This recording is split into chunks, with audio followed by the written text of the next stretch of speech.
नमस्कार दोस्तों, हम आज चर्चा करेंगे प्रधानमंत्री पर। भारत के प्रधानमंत्री इस समय चुनाव परिक्रमा में बिजी हैं। जैसे गणेश जी की परिक्रमा की जाती है, जैसे गणेश परिक्रमा कहते हैं, उसी तरह प्रधानमंत्री हमारे सारे काम छोड़ करके चुनाव परिक्रमा किया करते हैं।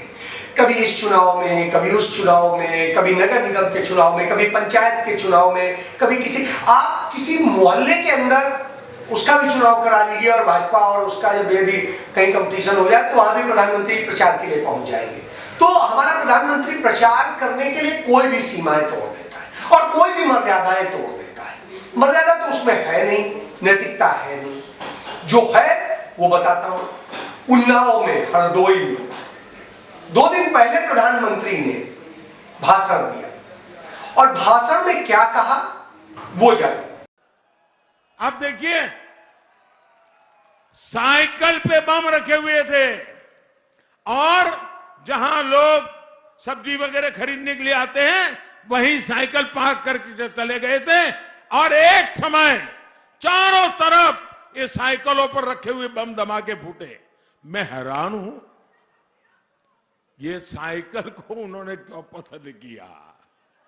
यहां उत्तर प्रदेश में साथियों 2006 में 15 करोड़ लोगों को मुफ्त राशन उपलब्ध करा रही है। भाई,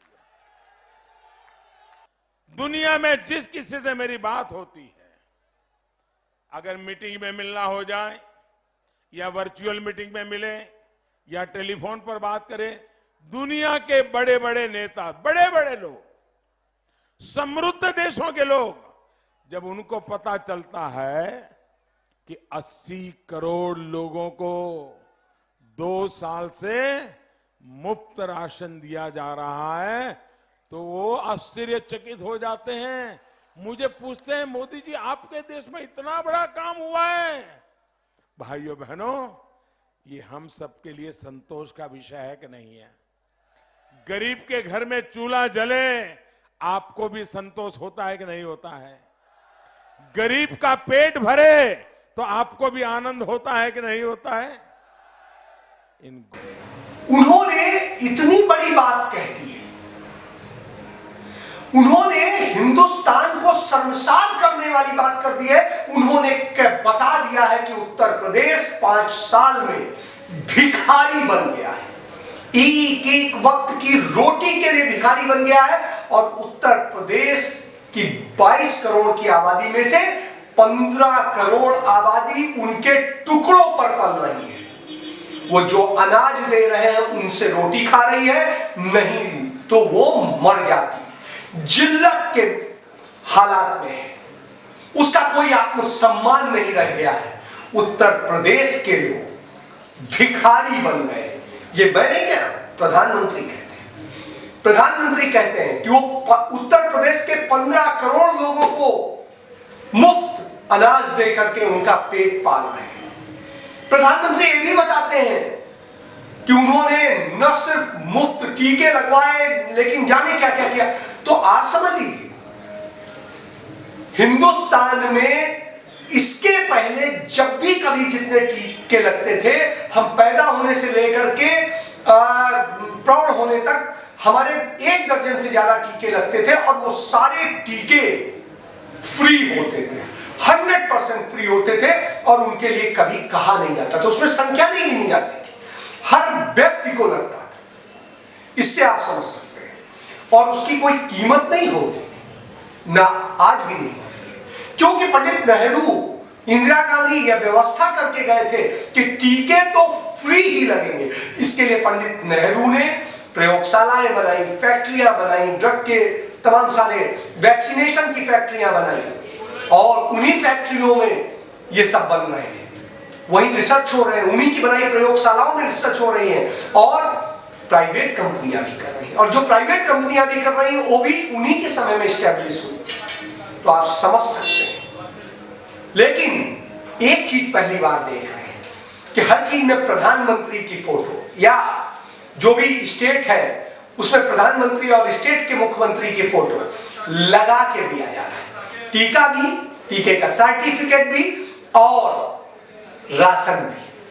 तो मतलब आप भीख लीजिए उनकी फोटो के साथ।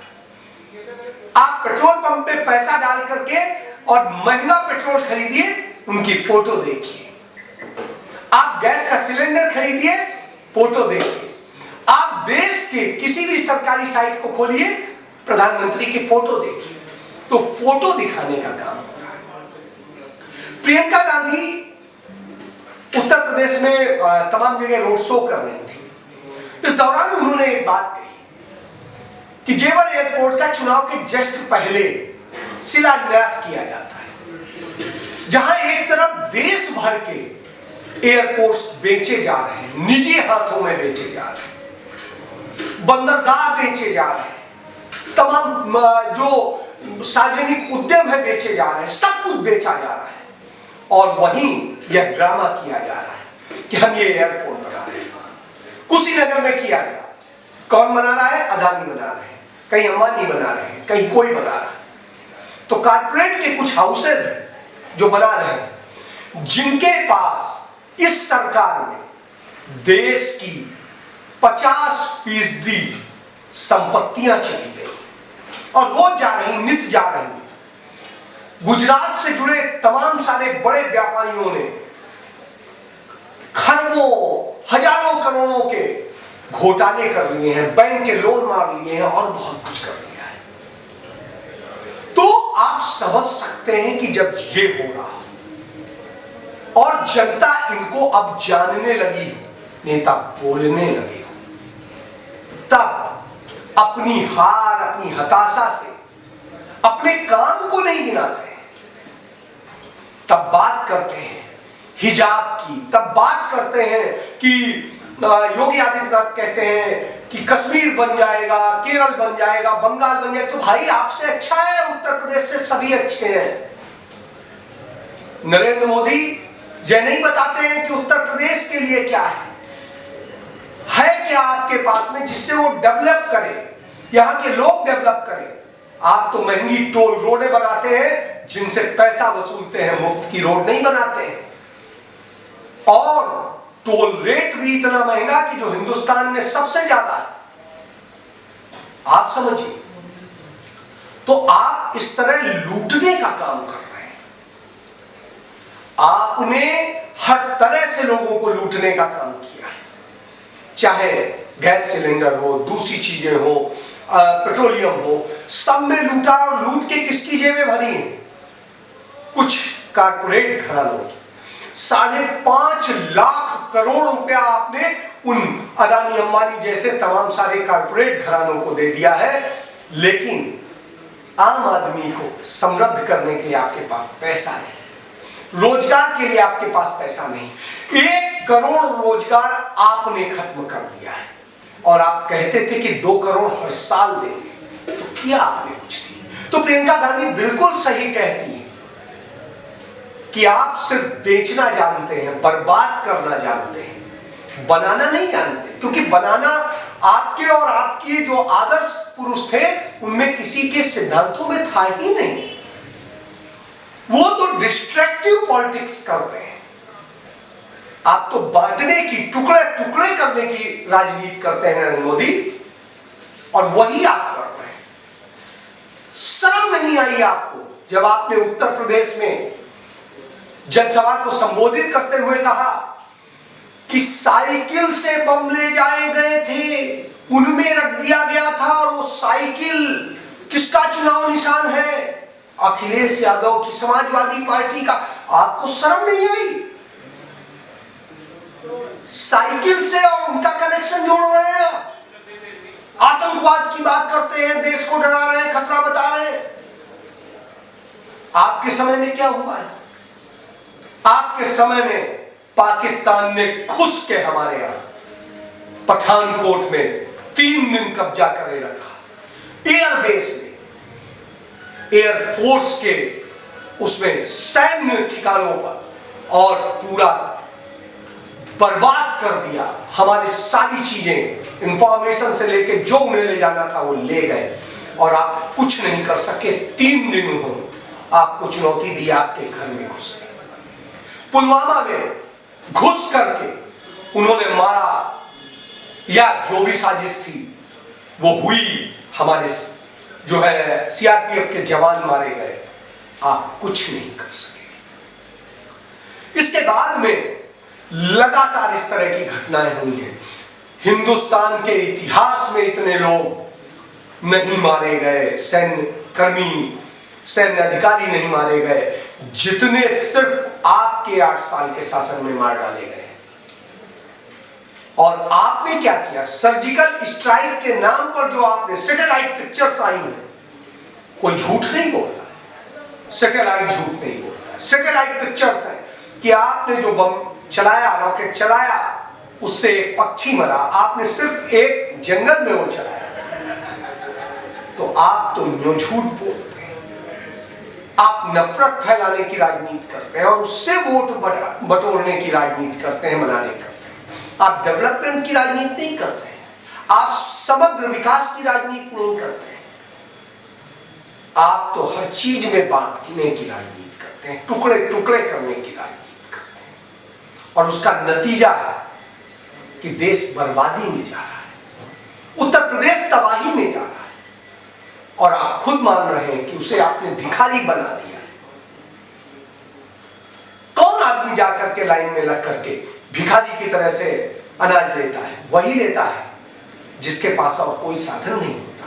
अपनी इज्जत बेच के कौन इस तरह लाइन में लगता है? जिसके पास और कोई साधन नहीं होता है।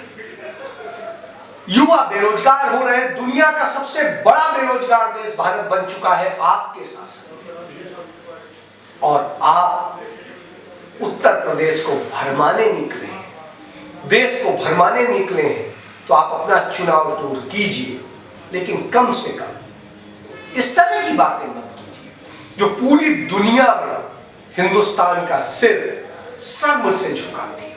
और कहते हैं दुनिया आश्चर्य करती है कि हम इतने लोगों को अनाज दे रहे हैं।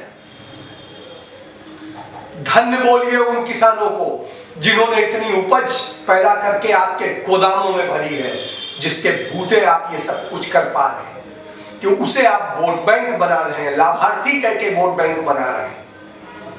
लेकिन सच्चाई ये है, आप भिखारियों की फौज तैयार कर रहे हैं, आप अशिक्षित मूढ़ लोगों की फौज तैयार कर रहे हैं, आप बेरोजगारों की फौज तैयार कर रहे हैं।